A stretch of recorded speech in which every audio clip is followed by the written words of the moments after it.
Kepler दूरबीन को एक उद्देश्य के लिए बनाया गया था। वह था एक्सोप्लैनेट की खोज में मिल्की वे में एक निश्चित क्षेत्र को देखना।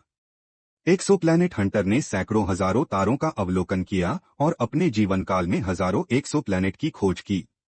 नासा के डिस्कवरी प्रोग्राम के हिस्से के रूप में 2009 में लॉन्च किए गए केपलर का काम ग्रह प्रणालियों को खोजने के लिए हमारी मिल्की वे आकाशगंगा के भीतर आकाश के एक निश्चित क्षेत्र को लगातार स्कैन करना था। प्रक्षेपण के समय इसमें अंतरिक्ष में भेजा गया अब तक का सबसे बड़ा प्राथमिक दर्पण था और इसमें प्रकाश को संसाधित करने के लिए 96 मेगापिक्सेल कैमरा भी था। खगोलविदों को यह पता लगाने में रुचि थी कि कितने तारों के चारों ओर ग्रह परिक्रमा करते हैं और इनमें से कितने एक्स्ट्रासोलर ग्रहों या एक्सोप्लैनेट में ऐसी परिस्थितियां हैं जो जीवन के विकास के लिए उपयुक्त हैं। अंतरिक्ष में अपने 9 वर्षों में केपलर ने 5,30,536 तारों का अवलोकन किया और 2,662 नए एक्सोप्लैनेट के अस्तित्व की पुष्टि की। ये एक्सोप्लैनेट हमारे सौरमंडल में पहले कभी नहीं देखे गए किसी भी ग्रह से अलग हैं। उनमें से ज्यादातर पृथ्वी से काफी बड़े हैं और अपने सितारों के इतने नजदीक परिक्रमा करते हैं कि वे हर कुछ दिनों में एक चक्कर पूरा करते हैं। और कुछ बहुत ही अजीब दुनियाएं हैं।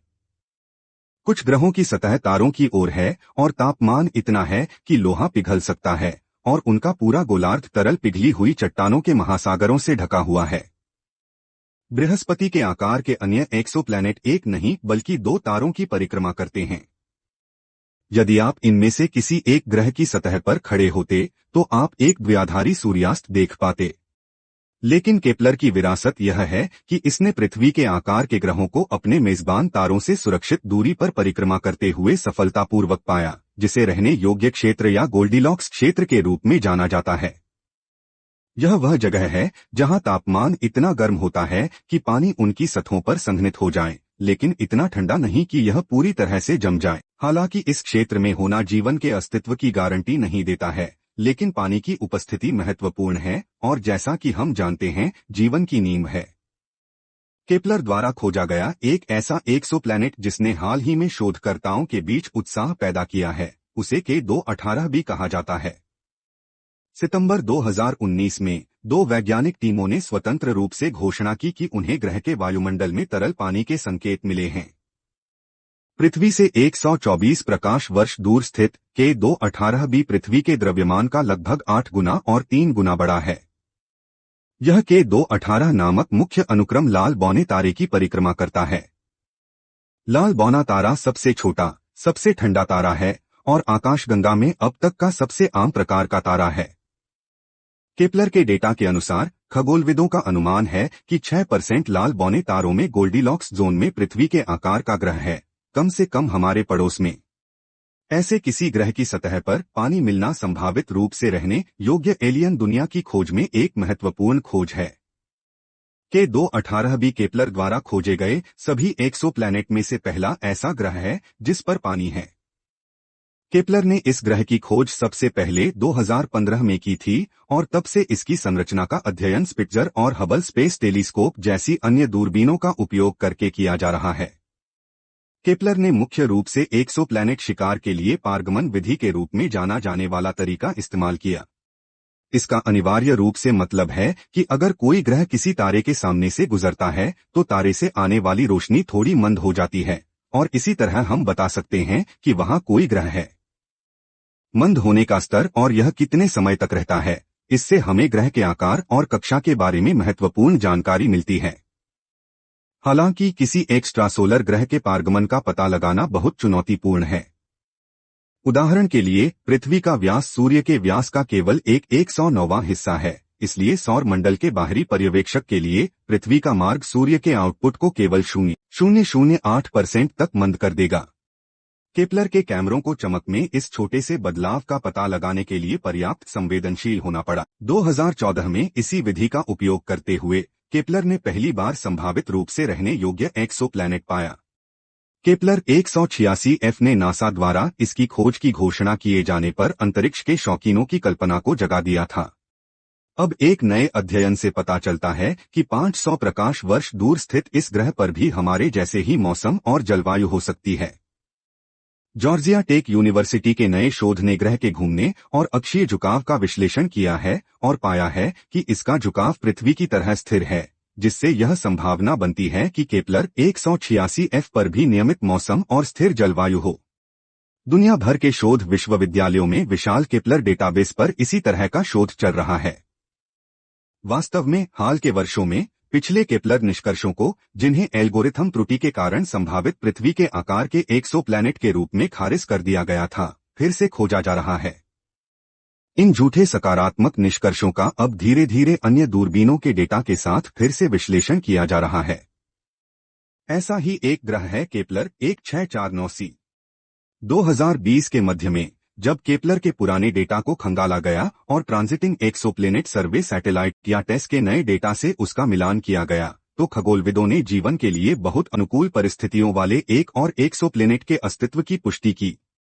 पृथ्वी से 300 प्रकाश वर्ष की दूरी पर स्थित केपलर 1649c आकार और अनुमानित तापमान में पृथ्वी के बहुत समान है। यह नया खोजा गया ग्रह हमारे ग्रह से केवल 1.06 गुना बड़ा है।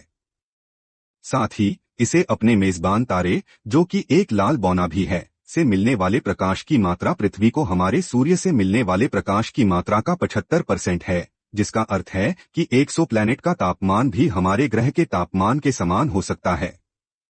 केपलर 1649c लाल बौने तारे के रहने योग्य क्षेत्र में पृथ्वी के आकार के ग्रह का एक और उदाहरण प्रदान करता है। लेकिन इससे पहले कि हम आगे बढ़े, यह ध्यान रखना जरूरी है कि केपलर द्वारा पहचाने गए 2662 एक्सोप्लैनेट में से सिर्फ 16 गोल्डिलॉक्स जोन के अंदर हैं और इन 16 में से कुछ ग्रह अपने मूल सितारों के साथ ज्वारीय रूप से बंद हैं, जिसका मतलब है कि ग्रह का सिर्फ एक गोलार्ध ही तारे की ओर है और यह जीवन के लिए आदर्श नहीं है।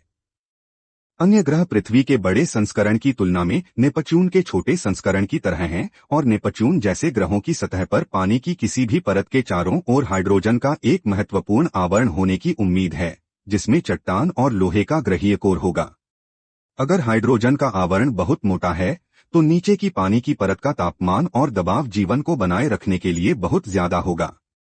इन सबके अलावा ठंडे होने के बावजूद लाल बौने तारे सूर्य जैसे तारों की तुलना में अधिक सक्रिय होते हैं। इस प्रकार ग्रह पृथ्वी पर हमारे द्वारा उपयोग की जाने वाली हानिकारक पराबैंगनी विकिरण की तुलना में अधिक मात्रा में संपर्क में आ सकते हैं। इस वजह से सतह का तापमान -100 और 116 डिग्री फ़ारेनहाइट या -73 से 47 डिग्री सेल्सियस के बीच हो सकता है। इसका मतलब है कि सतह औसतन अंटार्कटिका से ज्यादा ठंडी या धरती के सबसे ज्यादा तपते रेगिस्तानों से ज्यादा गर्म हो सकती है। दुर्भाग्य से हमारे पास इन विदेशी दुनियाओं की संरचना और वायुमंडल का अध्ययन करने और इन सभी सवालों के व्यापक उत्तर देने के लिए अभी तक तकनीकी जानकारी नहीं है। लेकिन निराश न हो, केपलर के सभी अवलोकनों के सांख्यिकीय विश्लेषण के आधार पर खगोलविदों का अब अनुमान है कि सूर्य जैसे 5 में से एक तारे के पास पृथ्वी के आकार के ग्रह हैं और सतह का तापमान जीवन के अनुकूल है। यह देखते हुए कि हमारी आकाशगंगा में लगभग 20% तारे सूर्य जैसे हैं, इसका मतलब है कि अकेले हमारी आकाशगंगा में ही कई अरब संभावित रहने योग्य पृथ्वी जैसे ग्रह हैं। केपलर ने न केवल संभावित रहने योग्य ग्रहों को खोजने पर अपना ध्यान केंद्रित किया, बल्कि वास्तव में इसकी अधिकांश खोजें अजीब दुनियाएं थीं जो जीवन के लिए उपयुक्त नहीं थीं, लेकिन फिर भी आकर्षक थीं। गैस दिग्गजों की तरह हाइड्रोजन और हीलियम जैसी गैसों से बने ग्रह, जिनका अपेक्षाकृत छोटा चट्टानी कोर होता है, जिन्हें हॉट जुपिटर भी कहा जाता है। ये ग्रह अपने मूल सितारों के बेहद करीब परिक्रमा करते हैं और केपलर के डेटा में प्रचुर मात्रा में हैं। गैस दिग्गजों का ऐसा ही एक आकर्षक उदाहरण है कोई 5AB। खगोलविदों ने पहली बार 2009 में कोई 5AB को संभावित ग्रह के रूप में चिह्नित किया था। उस समय यह मायावी विदेशी दुनिया केपलर द्वारा खोजा गया दूसरा ग्रह था। एक दशक पहले यह दरारों से फिसल गया था, सबसे पहले केपलर द्वारा उत्पन्न डेटा की विशाल मात्रा के कारण, और दूसरा क्योंकि खगोलविदों ने देखा कि मुख्य कोई 5A तारे के पास एक और साथी तारा था, जिससे उनके लिए विश्लेषण करना बहुत मुश्किल हो गया। वास्तव में कोई 5 प्रणाली उस समय शोधकर्ताओं द्वारा महसूस किए गए से भी अधिक जटिल थी। 2014 तक वैज्ञानिकों ने निर्धारित किया था कि कोई 5 प्रणाली वास्तव में 3 सितारों को आश्रय देती है और यह अभी भी स्पष्ट नहीं था कि कोई 5AB ग्रह वास्तव में अस्तित्व में था या नहीं, या 2009 का संकेत साथी सितारों में से एक द्वारा उत्पन्न किया गया था। लेकिन टेस उपग्रह से प्राप्त अतिरिक्त डेटा की बदौलत वैज्ञानिक कोई 5AB के अस्तित्व की पुष्टि करने में सक्षम थे। बहुतारा प्रणाली में स्थिर कक्षाओं पर ग्रहों के पिंडों की खोज काफी दुर्लभ है, और कोई 5AB की खोज से ग्रहों के निर्माण के बारे में हमारी समझ में बहुत कुछ जुड़ने की उम्मीद है। केपलर द्वारा पहचाने गए अन्य एक्सोप्लैनेट प्रकारों में सुपरअर्थ शामिल हैं। वे पृथ्वी से ज्यादा भारी हैं, फिर भी नेपच्यून और यूरेनस जैसे बर्फ के विशालकाय ग्रहों से हल्के हैं, और गैस, चट्टान या दोनों के संयोजन से बने हो सकते हैं। लावा ग्रह अतिसघन पृथ्वी से बड़े ग्रह हैं जो अपने मूल सितारों के चारों ओर नजदीकी गर्म कक्षाओं में हैं। उनमें से कुछ, जिन्हें चिथोनियन ग्रह के रूप में जाना जाता है, संभवतः वाष्पित गर्म बृहस्पति के अवशेष हैं। और अंत में ट्रोजन ग्रह, विभिन्न आकार के ग्रह जो अजीब स्थानों पर पाए जाते हैं, और कभी कभी बड़े ग्रहों के साथी के रूप में भी, हालांकि अभी तक किसी की पहचान नहीं की गई है। केपलर को अंततः 30 अक्टूबर 2018 को सेवानिवृत्त कर दिया गया क्योंकि इसका ईंधन समाप्त हो गया था। अगले महीने मिशन कंट्रोल से भेजे गए गुडनाइट कमांड के साथ दूरबीन को निष्क्रिय कर दिया गया। संयोग से केपलर की सेवानिवृत्ति जोहान केपलर की मृत्यु की 338वीं वर्षगांठ पर हुई, जिनके नाम पर इसका नाम रखा गया है। हालांकि अब यह चालू नहीं है, लेकिन ये अविश्वसनीय खोजें निकट भविष्य की भविष्यवाणी करती हैं, जिसमें खगोलविद केपलर की कई खोजों को और अधिक गहराई से समझने के लिए जमीन और अंतरिक्ष में नई और उन्नत दूरबीनों का उपयोग करेंगे। ऐसी ही एक दूरबीन को 2021 में अंतरिक्ष में जाने के लिए पहले ही तैयार किया जा चुका है। जेम्स वेब टेलीस्कोप केपलर की कुछ दिलचस्प वस्तुओं पर बहुत करीब से नजर डालेगा और उम्मीद है कि यह हमें इस सवाल का जवाब देने के करीब ले जाएगा कि क्या हम ब्रह्मांड में अकेले हैं। आप क्या सोचते हैं? क्या खगोलशास्त्री केपलर के डेटा के अंदर दबी कई और अजीब दुनियाएं खोज पाएंगे? हमें नीचे टिप्पणी अनुभाग में बताएं।